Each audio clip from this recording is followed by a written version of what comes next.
Welcome to my vlog here in Tokyo.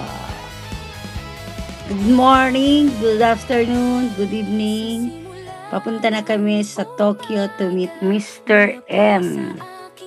Dito na kami sa highway, tumatakbo. At ito nga pala ang Skytree na pinakamataas na tower.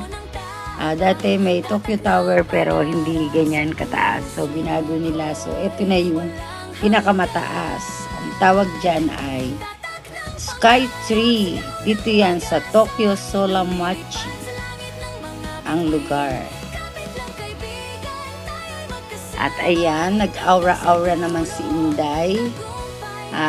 Kaharap ng kung saan kami nag-parking. Yan, sa Skytree Tower front. Okay? Ito nga pala, papunta kami ng Skytree, papasok. Alam niyo ba, na kung ano yung makita niya, bigla-bigla na lang niya akong, dito ka post ka, ganyan-ganyan, video naman pala. Diyos ko, ang itsura ni Inday. Kalipad-lipad ang buhok sa hangin. Ayan, paakyat na kami. At ito ang Solamachi, Tokyo. Papunta sa loob ng Skytree. So, ayan, maraming building kayong makikita. Pagdating sa Tokyo talaga maraming building, no? So, ayan si Kojak. May dala nga rin pala kami pasalubong para kay Mr. M from Japan. So, papasok na tayo sa loob ng Skytree. But alam niyo ba, ang bilis-bilis maglakad ni Hapon. Hindi naman kami first time dito, guys, no? Kaya lang ngayon na lang ulit kami nakabalik. Gawa ng nagparking kami dyan. Then, sa kabilang station yan, sasakay kami ng isang train. Ay, nandoon ang hotel ni Mr. M. Mahirap kasi yung parking area dyan. Then, ayan, papasok na tayo dyan sa loob ng Skytree. Meron akong voice record nga pala dyan, kaya lang may sounds. Alam niyo naman, bawal kay Lolo ang sounds. So, nawala agad si Kojak. Ewan ko ba, alam niyo ba kung bakit nagmamadali yan? Kasi ihina siya. So, yun. Kaya nawala siya din. Nagtingin-tingin ako dyan, tapos hinanap ko siya, tinawagan ko. Ayan. Ikot pa rin kami ng ikot dyan sa mall, guys. Kasi, sasakay kami dyan ng elevator. Dahil hinahanap namin yung exit. Kung saan ay lalabas kami ng station ng train. Dahil, pupuntahan nga namin si ito. Ang ganda nito, mini train. Ayan. Ayan ang courting train na may mga kasamang games. Ayan, sa gilid niya ang mga pag-games. Piso ang ihuhulog mo dyan, 100 yen. Ayan, iba-ibang klase. Yung parang dyan sa Pilipinas, yung binubunot. Ayun pala yung buntot ng train. So, dyan pa rin kami sa mall. Ikot-ikot pa rin. So, ayan, pasakay na kami ng elevator, guys. So, ayan, nasa baba na kami yan. So, dito na kami mag-e-exit. Iniiwasan kasi natin yung pasensya na kayo kung mas maraming mga paa kayong makikita, no? Kasi, iniiwasan natin makakuha ng mga peslak ng mga Chaka Bells, char. Ayan, may mga iba't ibang mga paninda dyan, guys, no? Pero hindi tayo para mamili. 'Di ba? So, meron ako diyang binili na isang cake na maliit na kung saan kilala yung store na yon. So, yan. Nauuna si Kojak sa akin. Kasi syempre ako nga tagakuha ng camera. Ang kulit nyo lang. Charot! Yan. Ah, pa, palabas na kami dyan, pa-exit na kami dyan, guys. Ayan. Tumitingin-tingin siya. Kala mo alahas. Alahas ba tinitignan niya o pagkain? Ito ako yung mga ayan mga pang fashion. Pero hindi ako bumili guys kasi Diyos ko, ang mga halaga dyan. Kasi syempre, Skytree Mall nga, di ba dyan? Eh, nako, malagintuin. Patay tayo dyan, wala niyang si Inday. So, kung ako'y magpa-fashion, ay mas gugustuhin ko pang ginto na lang. Charot!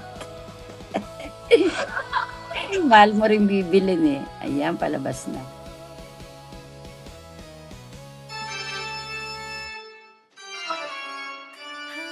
Ayan guys, nakalabas na kami. Alam nyo ba, merong similarity to sa Pilipinas tong iskinita na to. Nakita nyo, pinakita ko yung taas. Kasi nung nag-stay ako sa Pilipinas sa condo, so pag nagpunta ka sa Marikina Market, ganyan yung pinakaloob, no? Napapasok mo sa palengke. Ano ko lang naman, naalala ko lang naman, kaya kinuhaan ko. O, diba? So, yun. Ayan, ang layo pa ng nilakad namin dahil nandyan rin lang yung malaking simbahan nila. So, mas inisip namin na magsimba na kami para, di ba, nandyan na rin. Siyempre, ako, hindi ko Catholic tayo ay, siyempre, kailangan irespeto natin dahil asawa ko Hapon. So, ganun ako. No, hindi, dahil Catholic, isa lang naman ang Diyos natin. So, yun yung, aking pananaw sa buhay. So, yan, daming mga peslak, taktakpan na lang natin yung mga peslak nila. Kaya, cinematic kasi yung ginamit ko dito, pero pag malapitan kasi, nakukuhaan pa rin lahat, no? Buti sana kung nakatalikod silang lahat. Parang sabihin mo na lang na, oy, wag na kayong humarap dito at ako'y nagbibideo ng camera. So, hindi po pwede yung ganon. Kaya, tiyaga-tiyaga lang talaga, no, kapag ka maraming tao. Yun yung pinakamahirap sa mga vlogger na iniiwasan natin na makuha yung mga mukha nila. Na meron kasi, 'di ba, may mga taong ayaw makuha ng camera. So, yan. Kaya gagawaan na lang ng paraan ni Inday. Ang haba at ang layo ng aming nilakad. Diyos ko po, Rudy. Ayan, daming nakuhaan kasi daming tao guys, minsan hindi mo maiwasan talaga, no? So maraming mga klase-klase din dyan, kainan.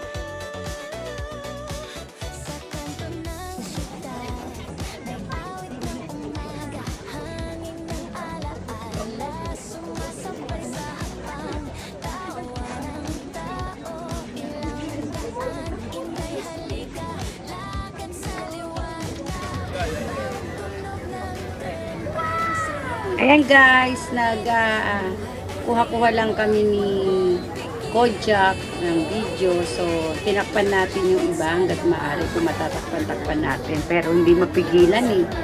Hindi mapigilan ng camera. So, ayan. Nakikita nyo dyan may mga nakakimono. O diba? Tinuturo ko yung sa likod. Ito yung kung tawagin ay Otera, simbahan nila. So, dito, minabuti natin na lagyan na lang niyang ganyan, joyful moments. Dahil yung mga peslak ang iniiwasan natin na makuhaan. At least, hindi masyado maaaninag kasi may nakaharang, no? Wala namang magagawa kasi talagang siguro lahat na nagbibideo may mga ganyan talaga na mapapasama, no? Pero minabuti ko nang lagyan ng ganyan kasi wala silang K. Char! So no, mas maganda na yung ganyan at least, no? Kasi social media. So, pero may mga kukuhaan pa rin talaga. Hindi mapigilan talaga ang camera kasi minsan nasiset ko ng cinematic Minsan naman biglaan, talagang video lang. So, kahit cinematic yan guys, kapag malayuan, hindi nakikita. Pero pag malapitan na, ewan ko ba nakikita pa rin, no? So, hindi ko pa kasi masyadong nasiset yung nang maayos yung aking cinematic. Ayan, yan yung sa malapit dyan na sa may simbahan. Para kasing prosesyo niya, no? Nilalakad mo yan hanggang doon, marating mo yung simbahan. Ayan. So, iba't ibang lahi, iba't ibang sa language, sa salita, ang maririnig nyo dyan. Kaya mas minabuti ko nang alisin na lang yung mga sounds. No, wala naman siyang kanta, kaya lang, yun nga, iba't ibang tao kasi, iba't ibang lahi ang makikita nyo dyan. So, kaya, mas minabuti kung mag voice voice over, no, para isa na lang yung pakikinggan nyo. Gusto ko nga tugtog na lang para mas madali. Ang hirap kasi ng mag-edit yan talaga ang kinabubuisitan ni Inday, diba? Matrabaho guys, tatakbo talaga kayo ng oras, kaya kailangan pagka mag-upload kayo, gusto nyo mag-effort talaga kayo ng oras. Siyempre, maliit pa lang naman ang community ko. Malay nyo, lumaki din yan. At kukuha ko ng aking editor. Wow! Diba? So, sa ngayon, siyempre, ako na lang muna ang mag-isa lang gumagawa. Kaya, pagpasensya nyo na, hindi naman maganda. Let's go!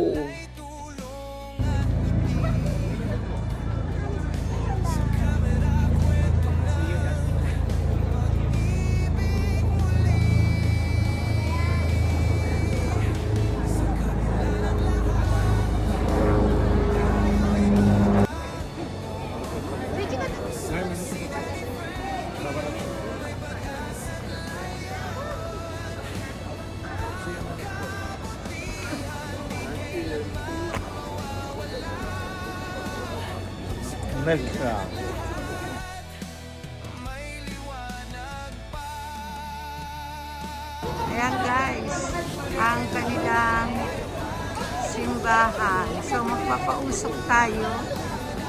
Dahil nandito na rin lang kami, so magsisimba na rin kami. Ayun, usok. Para din yung Quiapo or Baclara.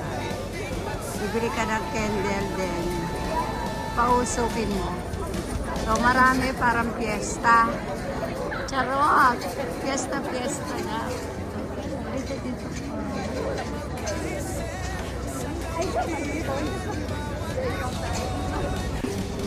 Ayan, magsisimba tayo guys. Siyempre mag-wish na rin. Ayan, pila-pila pag-akyat sa hagdan. Ayan, nagpapasindi sila na.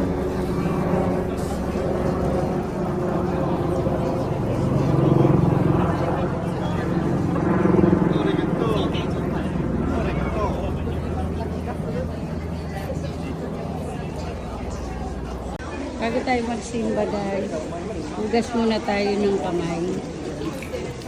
Bawas sa mga kasalanan sa kamay. So ayan, ito ang tradisyon ng Japan. Okay.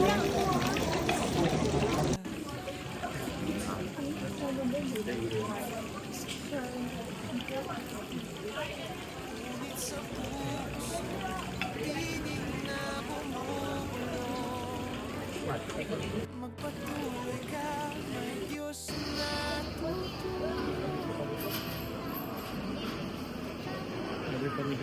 Sa kabila ng lahat, 刚半个一个，刚可以啊，可以啊，这都没有照片。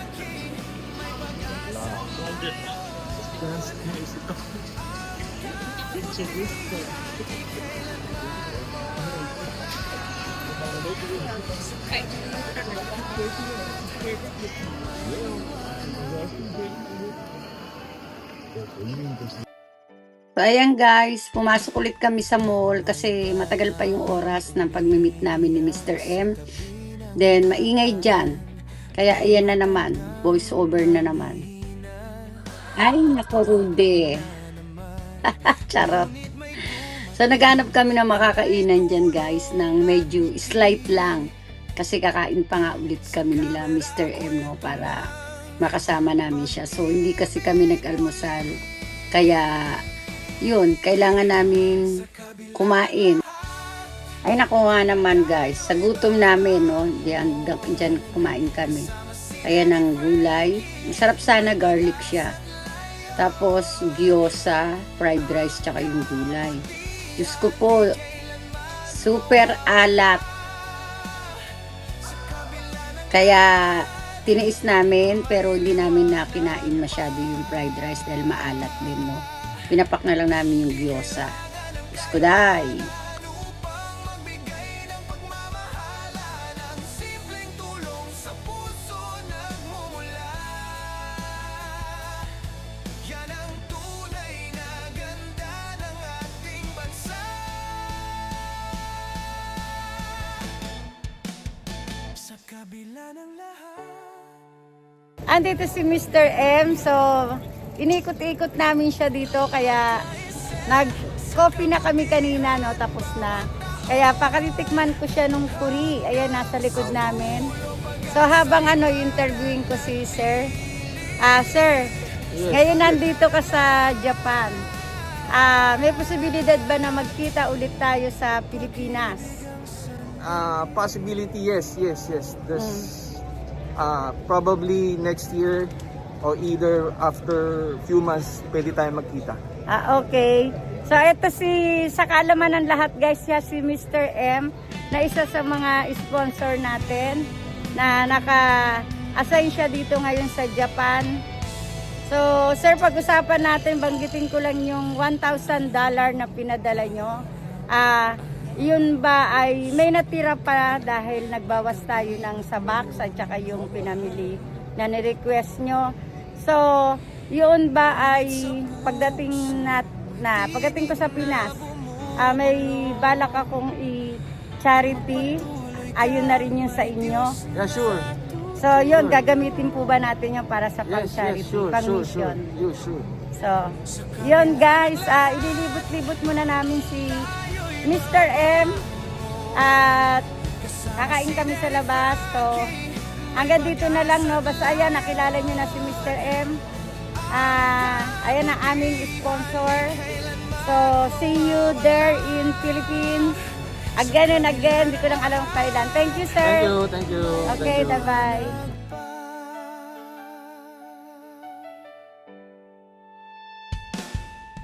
May batang umiiyak sa tabi ng daan.